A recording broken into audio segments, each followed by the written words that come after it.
동양뿐만 아니라 서양에서 신성시하고 두려워하는 상상 속의 생물이 있습니다. 바로 용인데요.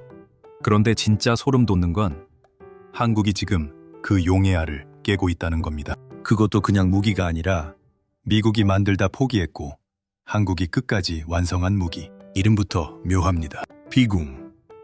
한자로 날아다니는 활이라는 뜻인데 이건 솔직히 이름이 너무 순합니다. 실제로 하는 일은 활이 아니라 바다 위로 달려드는 적을 순식간에 불태워 멈추는 겁니다. 지금 이 영상을 끝까지 보셔야 하는 이유가 있습니다. 많은 분들이 한국 방산하면 K2 전차, 천궁, 현무, KF-21 정도만 떠올리시잖아요. 그런데 진짜 무서운 건 세상에 잘 안 알려졌지만 실제 전장에서 훨씬 더 자주 필요하고 미국 해군까지 탐내는 작고 싼데 치명적인 무기가 따로 있다는 겁니다. 그리고 이 무기는 지금 단순히 서해 방어용이 아닙니다. 한국 무기가 드디어 미국 본토 시장 문을 두드리고 있다. 이게 오늘 이야기의 핵심입니다. 일단 상황부터 보겠습니다. 북한이 제일 노리는 건 서울 한복판에 탱크를 끌고 들어오는 정면전이 아닙니다. 오히려 더 현실적인 건 빠르고 싸고 예측하기 어려운 기습입니다. 그 대표적인 수단이 바로 공기부양정입니다. 공기부양정은 쉽게 말하면 바다 위도 달리고 갯벌도 건너고 해안선도 바로 찍고 들어오는 놈입니다. 배처럼 보이는데 배가 아니고 차처럼 보이는데 차도 아닙니다. 한번 뜨면 바다와 육지 경계를 무시해버립니다. 문제는 북한이 이런 걸 그냥 몇 대가 아니라 대량으로 운용할 수 있다는 점입니다. 특히 서해 쪽은 지형이 까다롭습니다. 갯벌이 많고 섬이 많고 해안선이 복잡합니다. 이 말은 곧 은근히 숨어 들어오기 좋다는 뜻이거든요. 실제로 한국군이 이 위협을 심각하게 보기 시작한 건 천안함과 연평도 이후였습니다. 그때부터 군 내부에서는 이런 고민이 나왔습니다. 저기 공기부양정 수십 척으로 밀고 들어오면 뭘로 막을 건데? 말은 쉽습니다. 헬기 띄우면 되지 않냐? 전투기 뜨면 되지 않냐? 그런데 현실은 그렇게 단순하지 않습니다. 왜냐하면 속도가 문제거든요.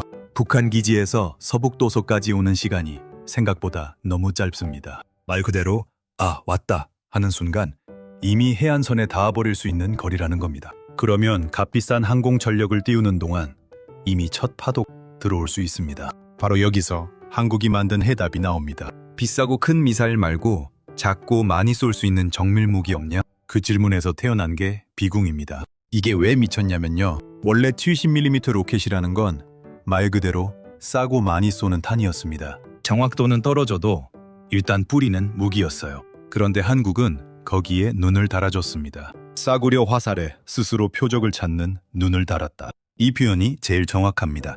비궁은 단순한 로켓이 아닙니다. 적외선 영상으로 표적을 보고 발사한 뒤에는 스스로 날아가 꽂히는 방식입니다. 즉, 쏘고 잊어도 되는 무기에 가깝습니다.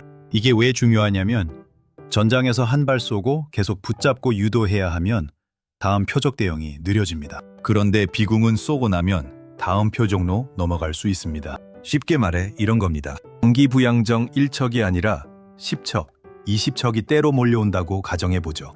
그때 필요한 건 한 놈 잡는 명사수보다 짧은 시간에 여러 놈을 동시에 정리하는 체계입니다. 비궁은 딱 그 역할을 위해 태어났습니다. 여기서 첫 번째 반전이 나옵니다. 이 무기, 사실 한국이 처음부터 혼자 만든 게 아닙니다.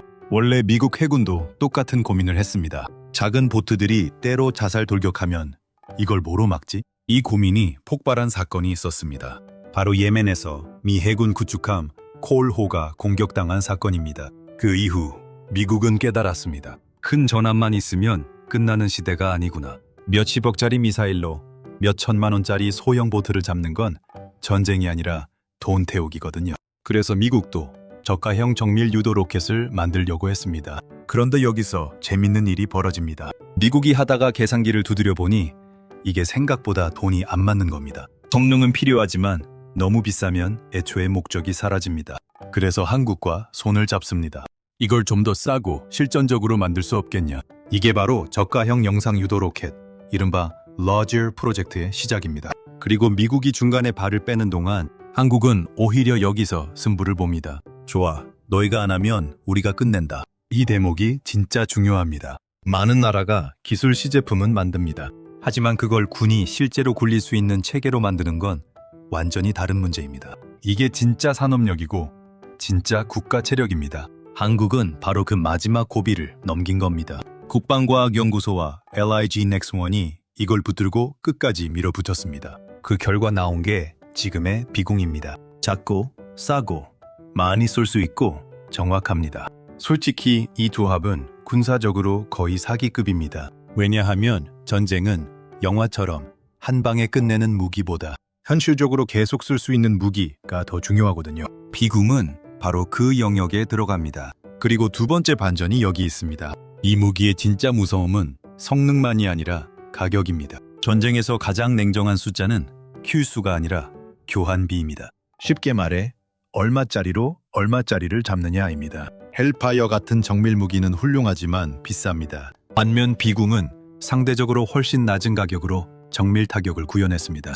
이 말은 곧 무슨 뜻이냐? 실전에서 아깝지 않게 많이 쓸 수 있다는 뜻입니다. 전쟁에서 아까운 무기는 종종 늦게 발사됩니다. 그리고 늦게 쏜 무기는 사람을 죽게 만듭니다. 반대로 싸고 정확한 무기는 지휘관의 결정을 빠르게 만듭니다. 이건 진짜 중요합니다. 무기는 단순히 강하면 되는 게 아닙니다. 망설이지 않고 쓸 수 있어야 진짜 좋은 무기입니다. 비궁은 그 점에서 매우 현실적인 무기입니다. 실제로 이 무기는 차량에 탑재돼서 움직입니다. 고정포대처럼 박혀있는 게 아니라 쏘고 이동하고 숨고 다시 나와서 쏠 수 있습니다.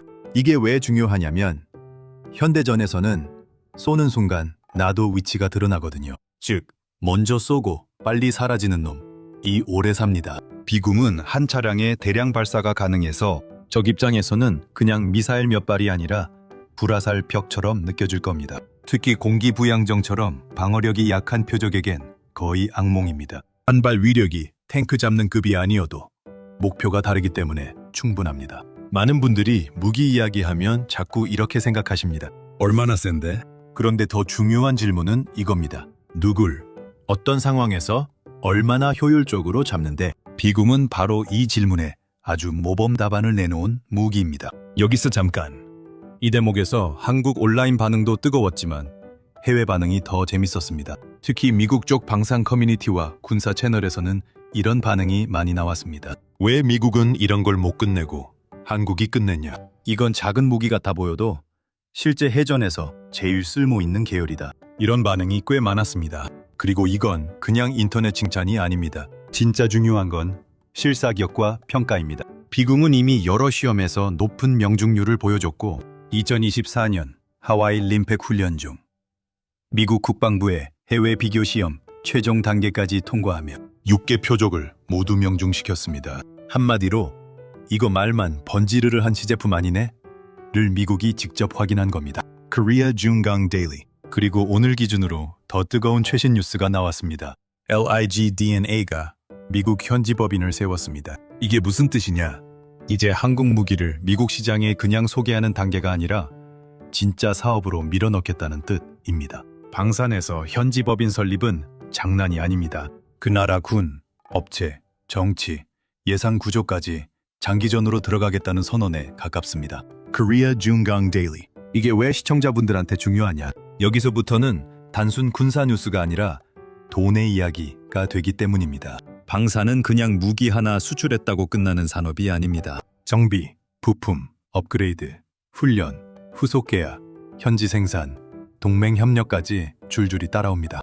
즉, 한 번 들어가면 매출이 한 번 찍히고 끝나는 게 아니라 수년에서 수십 년짜리 현금 흐름이 만들어집니다. 이게 진짜 무서운 겁니다. 한국이 왜 요즘 방산을 전략산업으로 보는지 아시겠죠? 반도체처럼 사이클에 휘청이는 구조와 달리 방산은 한 번 채택되면 바꾸기 어려워서 장기 복리 구조가 생깁니다. 실제로 한국 전체 수출은 2025년에 사상 최대인 7,097억 달러를 기록했고 정부는 2026년 7,406억 달러 확대 전략을 내놨습니다. 그 안에서 방산은 점점 더 존재감이 커지고 있습니다. Ministry of Trade, Industry and Resource. 세 번째 반전은 여기서 나옵니다. 비궁은 단순히 북한 막는 무기로 끝날 가능성이 낮다는 겁니다. 지금 전 세계 해군과 해안경비 전력은 똑같은 고민을 하고 있습니다. 드론 보트, 소형 고속정, 떼공격, 해안 침투, 회색지대 도발, 특히 중동, 동남아, 인도 태평양 지역은 이런 위협이 엄청 현실적입니다. 즉 비궁은 한국 특수 무기가 아니라 세계가 점점 더 필요로 하는 계열로 바뀌고 있습니다. 실제로 올해 들어 사우디 쪽에서도 한국의 유도 로켓 현지 생산 논의가 보도됐고 한국 방산업체 실적도 수출 효과로 크게 뛰었습니다. 이건 단순 기대감이 아니라 이미 돈이 움직이고 있다는 신호입니다. Reddit 3.